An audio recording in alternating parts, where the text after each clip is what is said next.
एक अत्यंत गरीब घरातली मुलगी होती. ती एका तरुणाच्या प्रेमामध्ये पडते. दोघं लग्न करतात आणि तो तरुण तिला हॉलिवूडची अभिनेत्री बनवतो. तिचा सगळा खर्च करतो, तिला यशापर्यंत पोहोचवतो आणि यश मिळाल्यानंतर ती तरुणी जी आहे, ती पत्नी जी आहे, तिला त्या पतीचा त्रास व्हायला लागतो आणि ती त्याच्यापासून वेगळं होण्याचा प्रयत्न करते. प्रियकराशी तिला लग्न करायचं होतं. आता हे जेव्हा त्या पतीला कळतं त्यावेळेस त्याची सटकते आणि एक भयंकर घटना घडते. आज आपण पाहणार आहोत अभिनेत्री डोरोथी हिचं भयंकर हत्याकांड.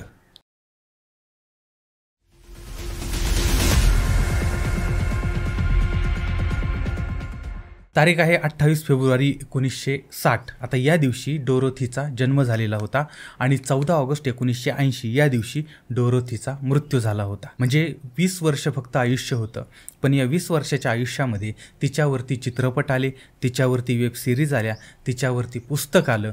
म्हणजे किती 20च वर्षामध्ये किती भयंकर अशी घटना घडली होती हे आपल्या लक्षात येईल. तर कॅनडा या ठिकाणचं ब्रिटिश कोलंबिया या ठिकाणचं ग्रेस मॅटर्निटी हॉस्पिटल आहे. तर या हॉस्पिटलमध्ये वडील सायमन आणि आई नेली हुक स्ट्रॅटन यांच्या पोटी ह्या डोरोथीचा जन्म झालेला होता. आता डोरोथीचं आडनाव ते हुक स्टॅटन वगैरे होतं. आता आपण तिला फक्त डोरोथी असं म्हणूया. तर यांचं कुटुंब जे आहे मूळचं आहे नेदरलँडचं आणि तिथून ते आले होते कोलंबियाला. तिच्या भावाचं नाव आहे जॉन ऑर्थर, बहीण आहे लुईस आणि ही 3 भावंडं होती. सामान्य परिवार होता, गरीब परिवार होता. आणि डोरोथीनं कोक्विटोलम नावाचं एक भाग आहे, त्या भागातील सेंटेनियल हायस्कूल आहे, त्या हायस्कूलमधून शिक्षण घेतलं आणि शिक्षण घेत असतानाच तिथल्या एका डेअरीमध्ये ती कामाला लागलेली होती. डेअरीमध्ये काम करत होते. आता कमवा आणि शिका या पद्धतीनं ती शिक्षण घेत होते. आता मुलीची जात जी असते ना ती शेवग्यासारखी वाढते, म्हणजे कधी वयात आली कळत नाही. हिचंसुद्धा असंच झालेलं होतं. दिसायला अत्यंत सुंदर होती, अत्यंत देखणी होती आणि अत्यंत आकर्षक अशा पद्धतीची ही होती. आणि ती ज्या ठिकाणी काम करत होती त्या ठिकाणी एक क्लब प्रमोटर पॉल नावाचा माणूस होता. प्लॉट स्नायडर नावाचा एक तरुण होता. तो तरुण त्या ठिकाणी आलेला होता. आता ह्याची आणि तिची भेट झाली. पहिल्याच भेटीमध्ये दोघंही एकमेकांच्या प्रेमात पडले आणि नंतर भेटीगाठी चालू झाल्या. आता ती होती गरीब घरातली, तो होता श्रीमंत घरातला आणि त्याच्यामुळे तिच्या सगळ्या इच्छा हा पूर्ण करत होता. आणि या सहवासामध्ये तो जो पॉल आहे त्या पॉलला असं जाणवलं की डोरोथी एक मोठी अभिनेत्री बनू शकते आणि त्यामुळे मग त्यानं तिला आग्रह केला की तू मॉडेलिंग कर. आता मॉडेलिंग काय असतं हे तिला काय माहीत नव्हतं. अत्यंत गरीब परिस्थितीमध्ये होती आणि त्यामुळे मग या पॉलनं तिला सगळं समजावलं, तिला चांगली कपडे दिली, तिचे चांगले फोटो काढले, प्रोफेशनल फोटो काढले, तिला मेकअपचे किट दिले आणि या मॉडेलिंगच्या जगाची तिची ओळख करून दिली. तिचा सगळा खर्च हा करत होता आणि तिचा आता मॉडेलिंगकडे प्रवास सुरू झालेला होता. दोघंही रिलेशनशिपमध्ये होते आणि याच काळामध्ये अनेक कंपन्या, अनेक मॅगझिन यांच्या पॉल हा संपर्कात होता आणि तो त्या डोरोथीला मॉडेलिंगचे प्रोजेक्ट मिळवून देत होता. आता याच काळामध्ये त्या पॉलनं पाहिलं की जर हिला लवकर प्रसिद्धी मिळवायची असेल आणि जर तिला जगाच्या समोर आणायचं असेल तर काहीतरी जगावेगळं केलं पाहिजे. आणि मग यानं ठरवलं की डोरोथीचे नूड प्रोफेशनल फोटोशूट करायचे आणि ते मॅगझिनला पाठवायचे आणि हे त्यानं डोरोथीला सांगितलं. आता तिचं त्या पॉलवरती प्रेम होतं आणि तो सगळं काही जे काही करत होता ते हिच्यासाठी करत होता. त्यामुळे मग तिनं त्या गोष्टीला परवानगी दिली, हो म्हटली. आणि त्यानंतर आता ही लहान होती, म्हणजे आता 18-19 वर्षाची असेल आणि त्यावेळेस मग त्या घरच्यांनासुद्धा यानं पटवलं आणि त्यानंतर हिचे तशा पद्धतीचे फोटो काढले आणि हे फोटो अनेक मासिकांना पाठवले होते. आणि हा एक फार मोठा टप्पा होता तिच्या जीवनामधला. आता या काळातील जगप्रसिद्ध मासिक होतं प्लेबॉय मासिक. तर त्याच्यावरती हिचा म्हणजे त्यांनी हे सिलेक्ट केलं आणि तिचा फोटो त्याच्यावरती झळकणार असं समोर आलं. आता ज्यावेळेस हे तिला कळलं तर म्हणजे ते मासिकच असं होतं की एखाद्याचा फोटो जर त्याच्यावरती आला तर जगभर त्या व्यक्तीला प्रसिद्धी मिळत होती. आणि आता हिचा फोटो सिलेक्ट झाला होता आणि यासाठी त्यांना जायचं होतं लॉस एंजेलिसला. आता या ठिकाणी जायलासुद्धा यांच्याकडे पैसे नव्हते. मग ते सगळे पैसे दिले पॉलने. विमान प्रवास म्हणजे पहिल्यांदा आयुष्यामध्ये विमानामध्ये बसली होती. तो विमान प्रवास पण पॉलने सगळी तिकीटं वगैरे काढली, हिला कपडे घेऊन दिले, बॅगा दिल्या, सगळी जबाबदारी हिची घेतली आणि त्यानंतर विमानामध्ये बसले आणि ते त्या ठिकाणी गेले. अगदी 18-19 वर्षाची ही तरुणी आहे. पॉलच्या मदतीनं ती तिथपर्यंत पोहोचली आणि प्लेबॉय मासिकासाठी तिची निवड झालेली होती. ती कव्हर पेजवरती झळकली आणि रातोरात स्टार बनलेली होती. आणि याच मासिकामुळे तिला हॉलिवूडमध्ये प्रवेश मिळाला होता. आता या काळामध्ये डोरोथी आणि पॉल या दोघांनी लग्न करण्याचा निर्णय घेतला होता आणि यांचं लग्न झालं पण होतं. लग्नानंतर हिला फोटोसाठी तिने जो फोटो काढला होता त्याच्यासाठी मिस ऑगस्ट 1979 अशा पद्धतीची पदवी पण मिळालेली होती आणि ती प्रसिद्धीच्या प्रचंड झोतात आलेली होती. अनेक चित्रपट आणि मालिकांच्या ऑफर तिला आल्या होत्या. बक रॉजर्स, फॅन्टसी आयलंड या TV मालिका आणि अमेरिकाथॉन, रोलर डिस्को आणि स्टेट टाऊन नावाचे चित्रपट आहेत त्याच्यामध्ये छोट्या मोठ्या भूमिका तिला मिळालेल्या होत्या. आता याच काळामध्ये प्रकाशक जो आहे त्यांचं नाव होतं ह्यू हेफनर, तर यांची आणि डोरोथीची चांगली ओळख झाली होती. आता हे जे प्रकाशक होते ह्यू हेफनर, तर ते डोरोथीला सगळी मदत करत होते आणि तिला हॉलिवूडमध्ये प्रसिद्धी मिळवून त्यांनी दिलेली होती, मग त्यांनी फार मदत केली होती. आता हळूहळू त्या डोरोथीला असं वाटायला लागलं की तिच्या पॉलपेक्षा म्हणजे तिच्या पतीपेक्षा मासिकाचा प्रकाशक हेफनर जो आहे तो तिला जवळचा आहे, तो तिच्यासाठी जास्त काम करतो आहे आणि त्यामुळे ती त्याच्या जवळ जायला लागली. आता इथूनच मग नवरा बायकोच्या वादाला सुरुवात झाली होती. डोरोथी पैसे कमवायला लागली होती, प्रसिद्धी मिळालेली होती, स्वतःच्या पायावरती उभी होती आणि तिचे सगळे व्यवहार तिचा पती पॉल पाहत होता आणि कोणत्या भूमिका स्वीकारायच्या, कोणत्या भूमिका स्वीकारायच्या नाही, काय करायचं आहे, काय करायचं नाही, हे सगळं पॉल पाहत होता आणि ही फक्त अभिनय करत होती. पण आता त्या डोरोथीला ह्या पतीची ती लुडबुड वाटायला लागली होती. पॉल अनेकदा डोरोथीच्या शूटिंगच्या ठिकाणी जायचा आणि मग त्या ठिकाणी काही वाद व्हायचे, गोंधळ व्हायचा आणि हिच्या कामामध्ये अडथळा यायचा आणि त्यामुळे पती पत्नीमध्ये सुद्धा त्या शूटिंगवरती किंवा त्या सेटवरती वाद झाले होते, भांडणं झाली होती. आणि पॉल जो आहे तो आता आपण एवढे प्रसिद्ध आहोत आणि आपला हा गैरफायदा घेतो आहे असं तिला वाटत होतं, आपल्यामुळे तो 4 पैसे मिळवतोय असं तिला वाटत होतं आणि त्यामुळे मग यांचा वाद वाढायला लागला होता. आता याच काळामध्ये डोरोथीच्या कारकिर्दीमधील पहिला आणि एक बिग बजेट चित्रपट तिला मिळालेला होता आणि तो होता द ऑल लाफ्ड. आता या चित्रपटामध्ये तिची मुख्य भूमिका होती आणि हा चित्रपट पीटर बोगडोनोविच नावाचा एक दिग्दर्शित करत होता. आता या चित्रपटाचं चित्रीकरण होतं न्यूयॉर्कमध्ये. आता यावेळेस तिनं पॉलला सांगितलं की तू माझ्याबरोबर, बायकोनं सांगितलं की माझ्याबरोबर ती यायचं नाही आणि त्याला डोरोथीबरोबर ती जायचं होतं, सेटवरती जायचं होतं, पण हिनंच त्याला सांगितलं की तू जर चित्रपटासाठी तिथं शूटिंगला आला तर मी त्याच्यात कामच करणार नाही, अशा पद्धतीनं त्याला धमकी दिली आणि त्याच्यानंतर मग ती एकटीच त्या चित्रपटाच्या शूटिंगला न्यूयॉर्कला निघून गेली होती. आता याचं साधारणपणे महिनाभर तिथं शूटिंग चाललं होतं.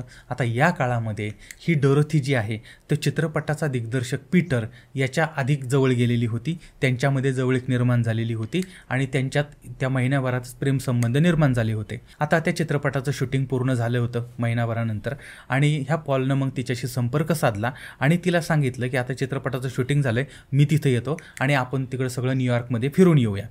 त्यावेळेस मग तिनं त्याला नाही सांगितलं, म्हटले मला तुझ्याबरोबर फिरायचं पण नाही आहे. आणि त्याच्यानंतर मग ह्या पॉलला प्रचंड राग आला आणि त्यांचं भांडण जे आहे ते अजून वाढलेलं होतं. आता याच्यानंतर त्यांच्या लग्नाचा पहिला वाढ म्हणजे लग्नाच्या पहिल्या वर्षाच्या आतच, लग्न झाल्यानंतर 1 वर्षाच्या आतच हिने तो जो प्रकाशक होता त्याच्याबरोबर जवळीक साधली. त्याच्यानंतर पीटर जो होता दिग्दर्शक त्याच्याबरोबर जवळीक साधली आणि लग्नाला 1 वर्ष पण झालं नाही, पहिला वाढदिवस झाला आणि काही दिवसातच तिनं त्या नवऱ्याला पत्र पाठवलं, म्हटली मला तुझ्यापासून घटस्फोट पाहिजे. आता मात्र हा पॉल पिसाळला. म्हणजे इथपर्यंत त्यानं आणलेलं होतं, तिला स्टार बनवलेलं होतं, तिच्यासाठी सगळा खर्च केलेला होता आणि हिला मोठं करण्यासाठी त्यानं स्वतःच्या करिअरला तिलांजली दिलेली होती आणि तिला सेलिब्रिटी बनवलेलं होतं आणि आता तीच त्याच्यावरती उलटली होती. तिचे बाकीच्यांबरोबर अफेअर करायला लागली होती आणि हा जोपर्यंत मदत करत होता तोपर्यंत, हा जोपर्यंत पैसे देत होता तोपर्यंत तिला हा आवडत होता. पण आता मात्र ही जरा सेलिब्रिटी बनली की त्यानंतर आता तिला हा आवडायला म्हणजे ना आवडता झालेला होता. आता ही बाब जी आहे ती त्या नवऱ्याच्या पॉलच्या मनाला लागली होती. वर्ष पण झालं नाही ह्या बाईनं असं वागायला सुरुवात केली आणि त्याच्यामुळे आता त्या डोरोथीला असं वाटत होतं की तिचा नवरा जो आहे तो तिच्या उत्पन्नावरती जगतो आहे आणि त्याच्यामुळे मग आता हे जेव्हा त्या पतीला कळलं त्यावेळेस मात्र तो प्रचंड वैतागला, संतापला आणि त्यानं डोरोथीबरोबरती त्यांचं जॉईंट अकाउंट होतं तर त्याच्यामधून सगळे पैसे काढून घेतले. एवढंच नाही तर त्यानं मग त्याची जी जुनी एक प्रेयसी होती म्हणजे अर्थात ती डोरोथीच असं वागत होते असं नाही, हा पॉलसुद्धा तसाच होता. दोघांचंही बाहेर अफेअर होतं आणि त्याच्यामुळे मग यानं त्याची जुनी प्रेयसी होती त्या प्रेयसीबरोबर अफेअर सुरू केलेलं होतं. आणि यानं डोरोथीचे जे बाहेरचे अफेअर आहेत त्यांच्याबद्दलचे पुरावे गोळा करण्यासाठी एका डिटेक्टिव्हची नियुक्ती पण केलेली होती. आणि त्या डोरोथीचे काही जगवार गाडी किंवा बाकीच्या गाड्या होत्या तर त्या गाड्यासुद्धा विकायला सुरुवात केली होती. याच्यामुळे पण यांचे वाद वाढायला लागले होते. पण डोरोथीचं फिक्स होतं, तिला ह्याला सोडायचं होतं आणि तिला पीटरबरोबर ती लग्न करायचं होतं. म्हणजे तिचा आता हा दुसरा किंवा तिसरा प्रेमी आहे पीटर, त्याच्याबरोबर तिला लग्न करायचं होतं. आणि आता एवढंच नाही, म्हणजे हिनं त्याला सांगितलं आणि त्याच्यानंतर बेव्हरली हिल नावाचा परिसर आहे, त्या परिसरामध्ये त्या पीटरचा बंगला होता. ही त्या बंगल्यामध्ये जाऊन राहायला लागली होती आणि नवऱ्याला सोडलेलं होतं तिने. म्हणजे प्रियकाबरोबर राहते आणि नवरा सोडलेला आहे आणि याच्यामुळे त्या नवऱ्याला प्रचंड राग येतो. एक दिवस तो हातामध्ये बंदूक घेतो आणि प्रचंड रागामध्ये तो त्या बंगल्यावरती जातो. बंगल्यावरती जातून जो दिसेल त्याला मारायचं, ठार करायचा असं हा ठरवतो.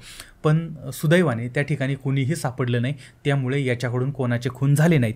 पण हा प्रचंड वैतागला होता, त्याची बायको त्याला सोडून गेली होती आणि त्याच्यामुळे मग त्यानं आत्महत्या करण्याचा विचार केला होता. पण एका मित्रानं याला वाचवलेलं होतं. तर एवढं सगळं होऊनसुद्धा त्या डोरोथीनं स्पष्ट सांगितलं होतं, माझं पीटरवरती प्रेम आहे आणि मला पॉलकडून घटस्फोट पाहिजे.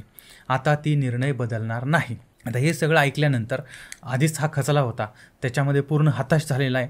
आणि आता आपण किती मोठी चूक केली, आपण हिला मोठं केलं आणि आपण मात्र स्वतःकडे लक्ष दिलं नाही, याचा त्याला पश्चाताप व्हायला लागलेला होता. आणि त्यानं स्वतःसाठी जर पैसे कमवले असते आणि हिला जर घरात ठेवलं असतं तर आज त्याच्यावर ही वेळ आली नसती असं त्याला वाटायला लागलेलं होतं.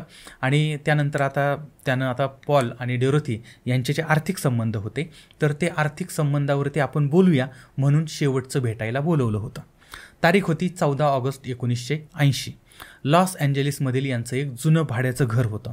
अगोदर हे दोघं नवरा बायको तिथं राहत होते आणि आता डोरोथी त्याला सोडून गेली, त्याच्यामुळे पॉल त्याच्या 2 मित्रांबरोबर ती राहत होता. आता 14 ऑगस्टच्या दुपारी डोरोथी घरी आली होती तिच्या गाडीमधून.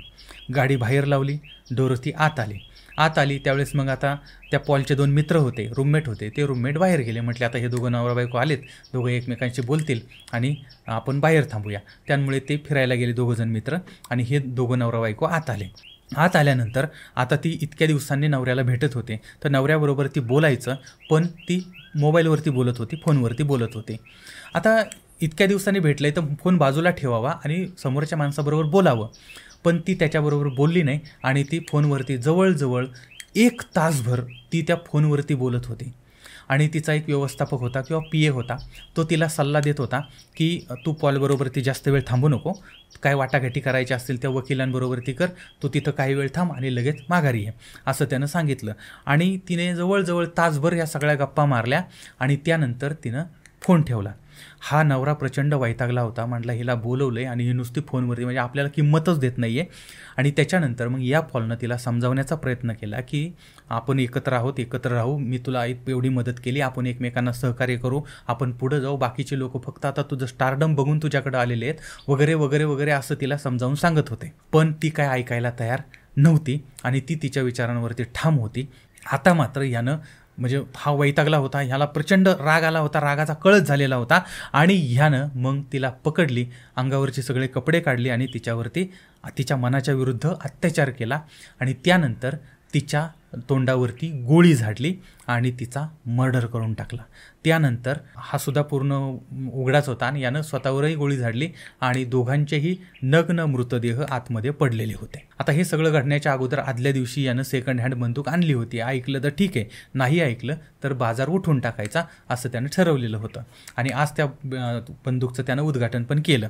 आता काही तास गेले, रात्रीचे साधारण 8 वाजलेले होते आणि पॉलचे दोन्ही मित्र जे ते बाहेर गेले, बाहेरून त्यांचं काम होतं ते केलं आणि घरी आले. येताना त्यांनी बघितलं की घराच्या बाहेर तिची गाडी आहे, याचा अर्थ ती अजूनही घरामध्ये आहे. त्यानंतर मग हे आत शिरले तर बेडरूमचा दरवाजा बंद होता. यांना वाटलं की आता नवरा बायको फार दिवसांनी भेटलेले आहेत, त्याच्यामुळे एवढ्या सगळ्या दिवसाची कसर ते काढत असतील आणि त्याच्यामुळे यांनी त्यांना डिस्टर्ब नको करायला म्हणून ते दुसऱ्या रूममध्ये गेले आणि तिथं दरवाजा उघडण्याची वाट बघत होते. आता 8 वाजले, 9 वाजले, 10 वाजले, 11 वाजले, तरीसुद्धा दरवाजा काय उघडला नाही. बरं, आतून काहीतरी आवाज तर यायला पाहिजे, आवाज पण येत नव्हते. आता हे दोघं मित्र काळजीमध्ये होते, एक तर दरवाजा उघडावा की न उघडावा.